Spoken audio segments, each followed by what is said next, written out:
Hi friends, మనం second ఇయర్లో నేర్చుకున్నాం రిలాక్సేషన్ ఎలా రిలాక్స్ కావాలని తెలుసుకున్నాం.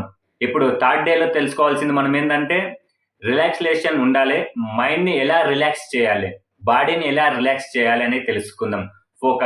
ఫోకస్ ఎలా ఫోకస్ చేయాలనేది తెలుసుకుందాం. థర్డ్ డేలో మనం ఫోకస్ ఎలా చేయాలంటే మనం బ్రీతింగ్ చాలా 3-4 టైమ్స్ బ్రీతింగ్ తీసుకున్నప్పుడు ఏమవుతుందంటే మన బాడీ రిలాక్సేషన్ కోరుకుంటది.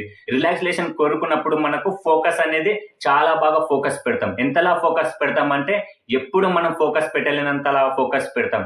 ప్రతి ఫోకస్ ని మనం అబ్జర్వ్ చేసుకోగలిగితే మనం డీప్ ట్రాన్స్ లోకి వెళ్ళగలుగుతాం. ఎలా అంటే ఎగ్జాంపుల్ కి మీకు నేను చూపిస్తా. ఇప్పుడు మనం డీప్ ట్రాన్స్ లోకి ఎలా వెళ్ళాలో జస్ట్ చిన్నది చేసి చూపిస్తాం. బ్రీతింగ్ బాగా తీసుకోవాలి. అలా తీసుకున్నప్పుడు కళ్ళు కొంచెం నెమ్మదిగా మూసుకుపోతాయి. అలా మూసుకుపోయినప్పుడు మనము మెల్లగా రిలాక్స్ అవుతాం. మరి మనలో ఉన్న బ్రెయిన్ లో ఉన్న ప్రతి ఒక్క థాట్ నెమ్మదిగా వెళ్ళిపోతుంది.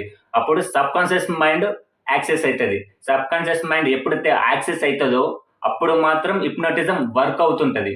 మెల్లమెల్లగా కాదు, ఒకటేసారి 100% గా వర్క్ అవుతుంటది. ఎప్పుడైతే నీ సబ్ కాన్షియస్ మైండ్ నీ ఆధీనంలో ఉంటుందో అప్పుడు మాత్రమే హిప్నోటిజం బరాబర్ నీ కంట్రోల్లో ఉంటది.